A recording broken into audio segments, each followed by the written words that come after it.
Hi guys, Jackie Wolf here. You know, your favorite YouTube Neko gun loving cat boy thing.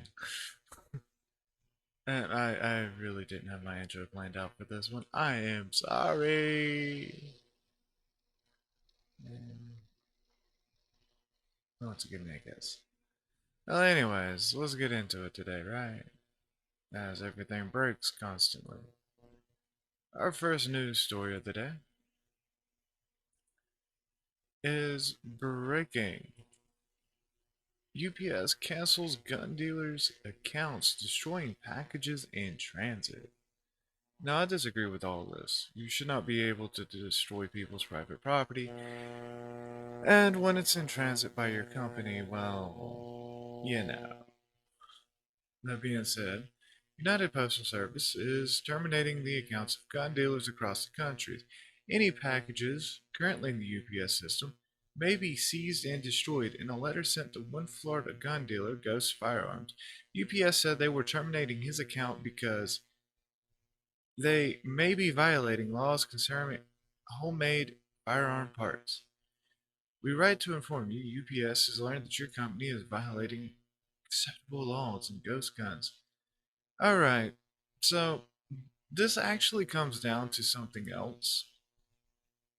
There's a lot of speculation in this, and I've seen some letters that I haven't got any screen caps of, in which they talk about government involvement in this, which would be even worse, which means the government is coercing a company to control the stock and flow of guns throughout the United States. Well, technically, they're not violating your 2A rights, right? Technically. Of course, technically, if I was to do things to you that would otherwise be questionable, the ghost owner Joe Zatar was told all scheduled packages will be canceled and that he cannot reopen another UPS account or ship anything from a UPS store or website. He is most concerned about the packages already in the UPS system, which may have already been lost, as is stated, seized, and destroyed.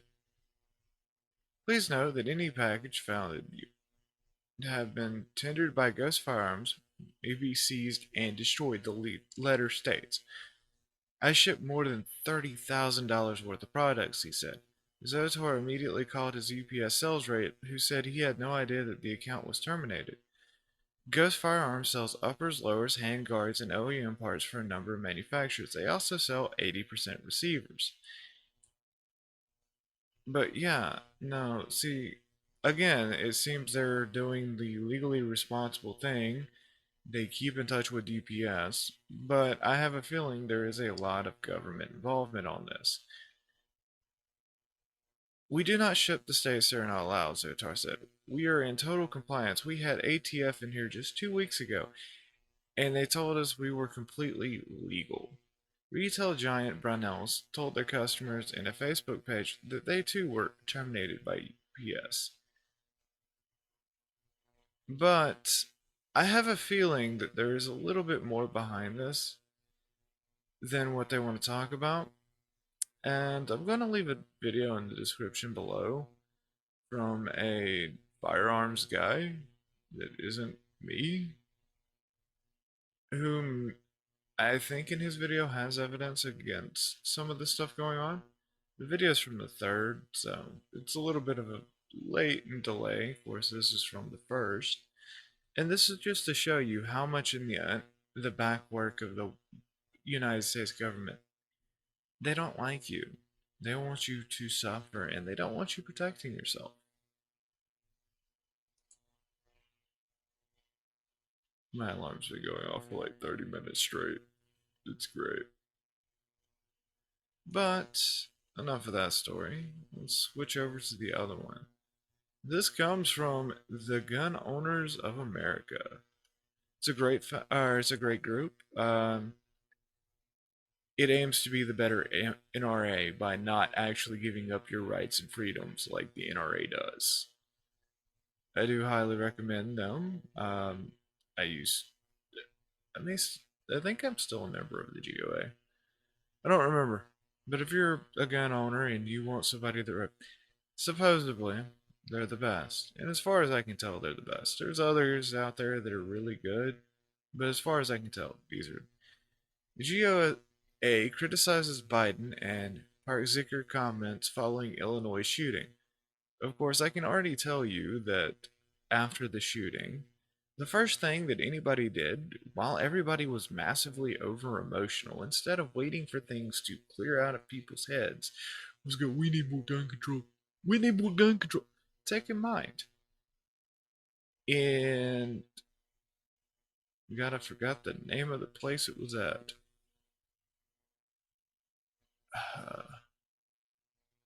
Highland Park. In Highland Park, it was already illegal to own an assault rifle. You could not have an assault rifle in Highland Park. Yet the person that committed the crime broke no laws. I just want to remind people of that at any particular chance I can.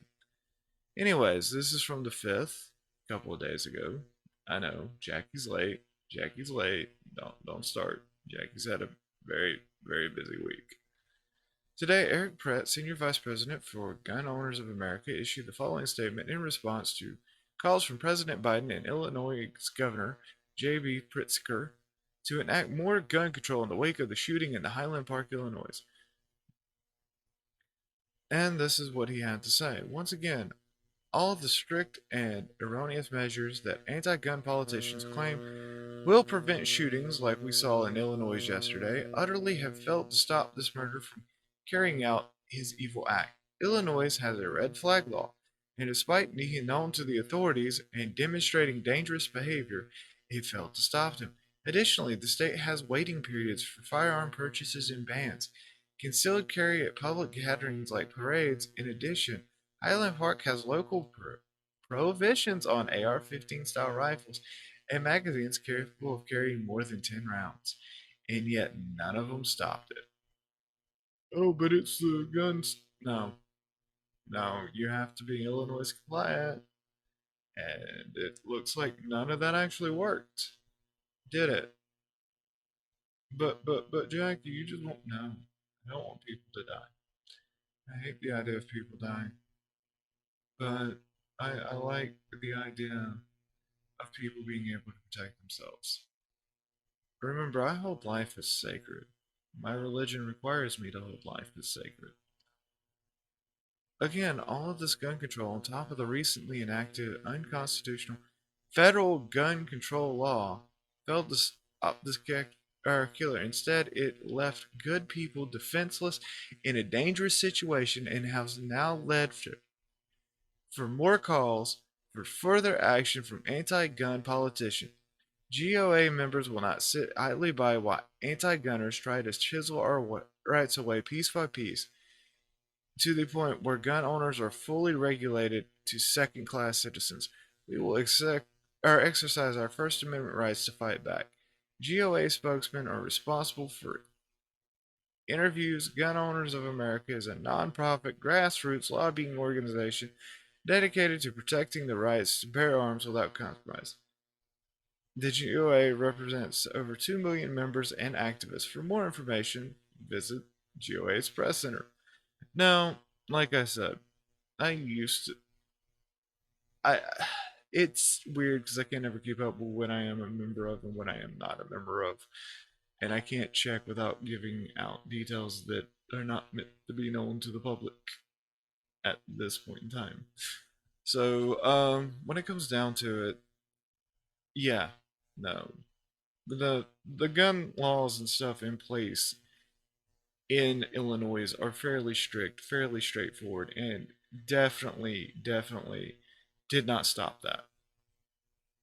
Furthermore, I get really tired of the fact that I hear, "Oh, he was a Trump supporting this. He was a deranged madman who many people have already said had no real space in the political theater. He probably felt like an outcast and an outsider, and given what he was, more likely than not. I mean, I can understand being an outsider, but it's just that bad. It's gotten that bad, guys. And then I really don't know what to say anymore other than I'm kind of tired of it. None of this that they keep doing over and over and over again works. It just seems to be broken, unobtainable, unwilling to work. And I don't know if it's us on the part of the civilians or if it's the politicians that have massively screwed us over. But it is definitely something. But anyways, I've been Jackie. If you made it this far in the video, please like, subscribe, and comment below. Make sure you check out the sources panel beneath this video because, well, I'll be adding some. Anyways, laters, my dudes. Love you all.